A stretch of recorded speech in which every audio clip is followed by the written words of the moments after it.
팀 케일러의 일과 영성이란 책에서 발제하였습니다. 주님의 매뉴얼을 따라 일하라.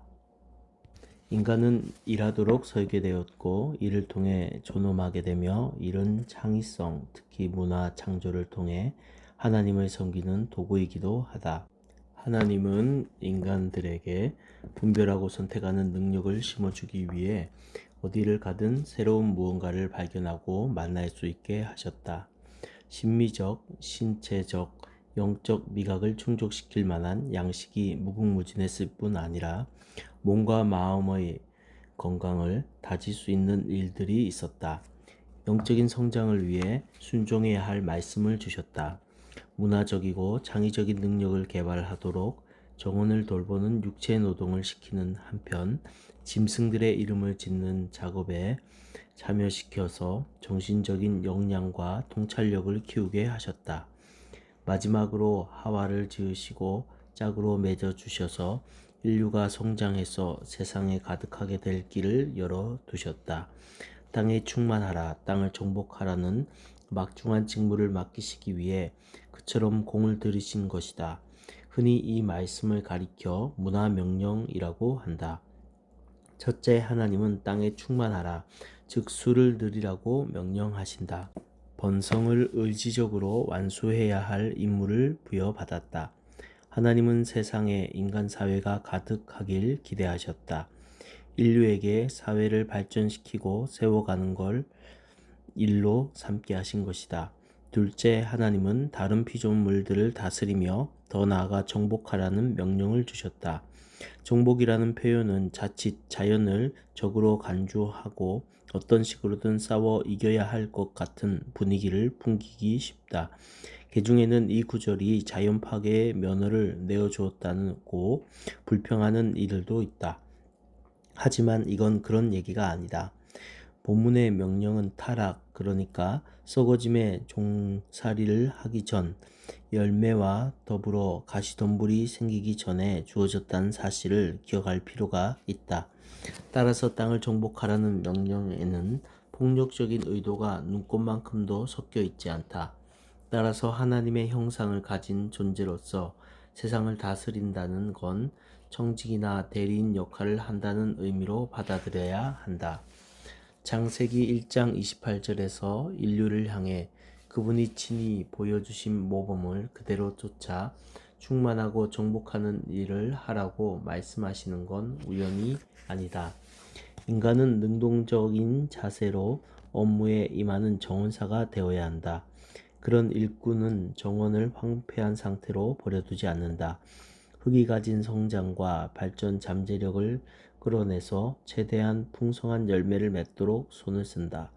땅을 갈아엎은 다음 자연 염두에 두고 있는 목표에 따라 다시 정리한다.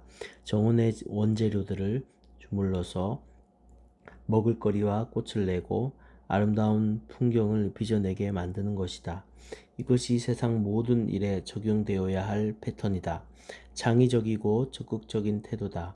하나님이 지으신 원재료를 가지고 세상을 널리 이롭게 하는, 특히 인류가 번성하고 윤택해지는 방식으로 재배열하는 것이다. 이러한 패턴은 일의 종류와 상관없이 어디서든 찾아볼 수 있다. 농업은 흙과 씨앗이라는 물질적인 재료를 가지고 먹을거리를 만들어낸다. 음악은 음이라는 물질적인 소재를 가지고 아름답고 신나게 재배치해서 삶을 풍요롭게 한다. 옷감을 가져다 의복을 만들고 빗자루를 들고 방을 치우고 기술을 동원해서 전기의 힘을 제어하고 말랑말랑하고 깨끗한 마음에 무언가를 가르치고 어느 부부에게 뒤엉킨 관계의 매듭을 푸는 비결을 일러주고 단순한 재료를 사용해서 가슴에 사무치는 예술작품을 만들어내는 그 하나하나가 곧 빚고 충만하게 하고 정복하는 하나님의 사역을 계속 이어나가는 작업이다. 혼돈을 정리해 질서를 잡고 창조적인 잠재력을 끌어내어 시간과 장소를 초월해서 창조 세계를 펼쳐 보일 때마다 하나님의 창의적인 문화 개발 패턴을 따르고 있다고 보면 된다. 몇 가지 사업을 벌였다가 쓴맛을 본 제임스는 명품잼을 만들어 판매하는 비즈니스를 시작했다. 광대한 국토 전역에서 먹음직스러운 과일이 생산되지만 운송과 보관시설이 형편없어서 제철에만 잠깐 시장에 내다 팔거나 맛보는 게 고작일 뿐 엄청나게 많은 나머지 과일들은 그대로 버려지고 있었다. 제임스는 동업자 한 명과 더불어 과일 통조림 제조 회사를 출범시켰다. 지역적으로 이루어지던 한철 장사를 한 해 내내 돌아가는 사업으로 바꿔놓은 것이다. 과일 통조림은 탁월한 품질로 국제적으로 호평을 받으며 세계 곳곳에서 팔리고 있다. 하나님을 의식하는 한 무슨 일을 하든지 메마르지 않는 창의성을 가지고 임할 수 있는 것이다.